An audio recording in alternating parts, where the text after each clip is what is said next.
Delhi car குண்டு வெடிப்பு. டெல்லியில் சமீபத்தில் கார் குண்டு வெடிச்ச நியூஸ் எல்லாரும் கேள்விப்பட்டிருப்பீங்க. என்னுடைய ஆதங்கத்தை நான் தெரிவிச்சுக்கணும்னு நான் நினைக்கிறேன் என் சேனல் மூலிமா. அந்த சம்பவத்தில் டாக்டர்ஸ்ன்ற பேரில் சுற்றிட்டு இருந்த தீவிரவாதிகளை 4-5 பேரை பிடிச்சிருக்காங்க என்ஐஏ. அது குண்டு பிடிக்கிற கையின்னு தெரியுது. பின்ன ஏன்டா அதில் கத்தியை பிடிச்சி பேஷண்ட்டுக்கு நீங்களாம் ஆப்ரேஷன் பண்ணி வைத்தியம் பண்ண பார்க்குறீங்க?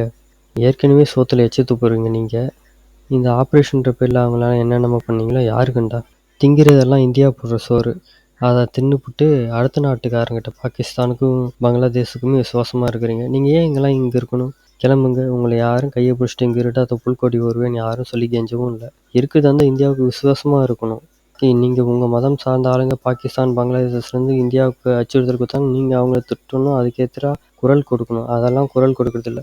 எங்கேயாச்சும் பாம்பு வச்சிட்டா போதும், இங்கே இருக்கிற தொப்புள் கொடி உருவை பதுங்கிடுவாங்க அண்டர் கிரவுண்டில். எங்கே நம்மளை சுட்டி காட்டி ஏதாச்சும் சொல்லுவாங்களோ அப்படின்னு. எதிர்த்து ஒருத்தருமே குரல் கொடுக்கல. நானும் இந்த ஆப்ரேஷன் சிந்தூர்லேயும் பார்த்துட்டேன். இந்தியாவில் பாம்பு அடிச்சிட்டா போதும், இவங்களோட இங்கே இருக்கிற ஆளுங்களை பதுங்கிறாங்க.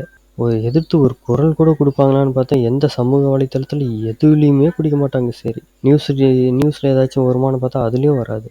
ஆனால் அந்த தீவிரவாதி பயல்களை நம்ம ஆளுங்க எதிர்த்து பேசினா மட்டும் போதும், அவங்கள ஏன் அப்படி திட்டுறீங்கன்னு இவங்க அவங்களுக்கு சப்போர்ட் பண்ணிக்கிட்டு வரைஞ்சி கட்டி வருவாங்க. அதாவது நோகாமல் நோம்புக்கும் மாதிரி அப்படி பட்டும் படாமல் அப்படி சப்போர்ட் பண்ணுற மாதிரியும் தெரியாமல் ஒரு சப்போர்ட்டு.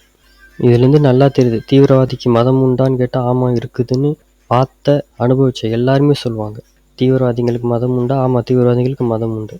அந்த தீவிரவாதிங்க எந்த மதத்தை சார்ந்தவங்க, எதனுடைய நோக்கத்தினால அவங்க இந்த விஷயத்த செஞ்சுருக்காங்கன்றது பார்த்தாலே தெரியுது. இந்தியா போடுற சோத்தை தின்னுவாங்களாம், இந்தியாவில் வாழ்வாங்களாம், இந்தியாவில் கொண்டு வைப்பாங்களாம். அப்போ இவங்களுக்கெல்லாம் நாடு முக்கியமாக மதம் முக்கியம் கேட்டால் மதம் தான் முக்கியம். எந்த மதம்? அது தீவிரவாதம் பண்ணுற ஒரு மதம். நீங்களாம் இங்கே இருக்கணும்னு அவசியமே கிடையாது. நீங்களாம் கிளம்பலாம். அண்டை நாட்டுக்கு விசுவாசமாக இருங்க. அண்டை நாடு போகிற அண்டாவில் இருக்கிறத தின்னுக்கிட்டு அண்டை நாட்டிலே நீங்கள் போய் இருங்க, போங்க.